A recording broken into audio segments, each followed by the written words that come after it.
Hello everyone, I hope you all are doing good. So today we are going to start chapter number 14, that is practical geometry. So we will start with exercise 14.1. So 14.1 में आपके पास 5 questions हैं और ये बहुत ज़्यादा easy है. तो चलिए फिर स्टार्ट करते हैं. Question number 1 is you have to draw a circle of radius 3.2. Okay, so what you have to do is आप रूलर लीजिए और उस पर कंपस को 3.2 ओपन कीजिए और एक सेंटर लेकर और 3.2 का. ओके, तो यहाँ सेंटर से लेके ये जो डिस्टेंस होगा दैट इज़ 3.2 सेंटीमीटर.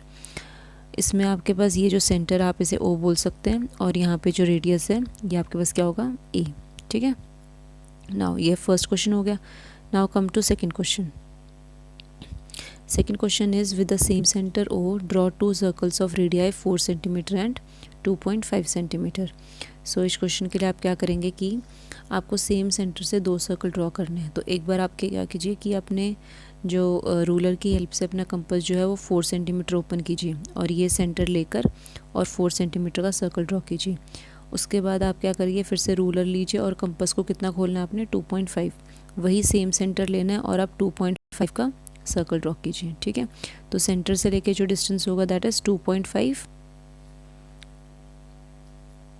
और यहाँ सेंटर से लेके जो डिस्टेंस होगा ये 4 सेंटीमीटर. अब आप इसकी नेमिंग कीजिए. ये होगा ओ, यहाँ पे आप ओ ए बोल दीजिए और यहाँ पे बी. ठीक है, इसमें आपके पास जो R1 रेडियस है वो आपको कितना दिया हुआ है 2.5 सेंटीमीटर और जो R2 रेडियस है दैट इज़ 4 सेंटीमीटर. ठीक है, ये आपका सेकंड क्वेश्चन हो गया.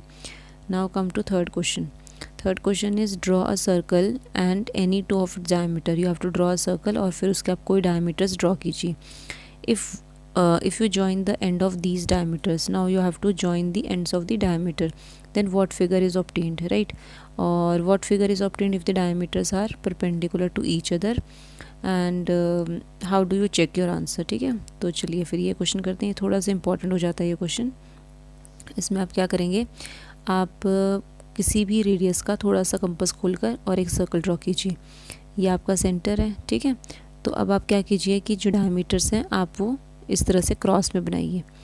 नाउ अब इसको आप नाम दीजिए. इस डायमीटर को आप ए बोलो, ये बी, ये सी और ये डी. ठीक है, अब आप इनको ज्वाइन कर लो. उसने बोला है कि एंड पॉइंट्स को ज्वाइन करना है, तो आप इन डायमीटर्स के जो एंड्स हैं उनको ज्वाइन कर लो. अब आपको बताना है कि जो फिगर जो ऑब्टेन हुई आपके पास ये कौन से फिगर है. तो जब आप इसका मेजर करेंगे, ए बी आप मेजर करेंगे, बी सी आप मेजर करेंगे, सी डी और डी ए ये साइड्स मेजर करोगे तो आप देखोगे कि जो ए बी है और जो सी डी है बोथ आर इक्वल और जो बी सी है और ए डी है वो इक्वल है. तो इसमें क्या है, अपोजिट साइड्स इक्वल है. So A B C D is a rectangle. So write it, A B C D is a rectangle.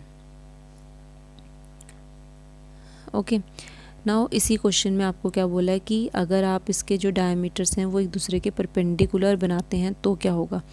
तो देखिए, अगर आपने एक सर्कल बनाया और इस बार आपने क्या किया कि जो आपके डायमीटर्स हैं वो क्या है, बिल्कुल परपेंडिकुलर है. ठीक है, फिर से इसको नाम दीजिए ए बी सी और डी.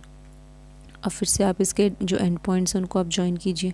तो जब आप इसके एंड पॉइंट्स को ज्वाइन करेंगे तो आपको वैसे जो फिगर ऑब्टेन होती है ये कौन सी होगी, ये होगी आपका स्क्वायर. क्यों स्क्वायर होगा, क्योंकि इसकी सारी साइड्स जो हैं वो आपस में इक्वल होंगी. ठीक है, और बीच में भी 90 डिग्री बन रहे हैं यहाँ पे क्योंकि परपेंडिकुलर्स थे.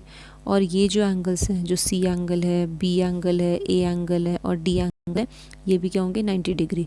सो this figure is square. So you will write A B C D is a square. ठीक है, चलो फिर एक फोर्थ क्वेश्चन और करते हैं. Fourth question is draw any circle and mark point ABC such that A is on the circle, B is in the interior of the circle and C is in the exterior of the circle. तो ये बहुत simple question है. In this you have to draw a circle. आप कोई भी radius का circle बनाइए. उसमें बोला है कि A जो है वो सर्कल के ऊपर होना चाहिए, तो आप A पॉइंट यहाँ ले लो.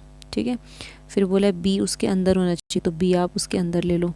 और फिर बोला है C एक्सटीरियर में, तो आप C क्या करेंगे एक्सटीरियर में. राइट, तो ये हमने क्वेश्चन नंबर 1 2 3 4 कर रहे हैं. बाकी जो क्वेश्चन हैं we will do in the next video. I hope आपको सब समझ आया होगा. In case you have any doubt you can ask me in the comment section. Thank you so much.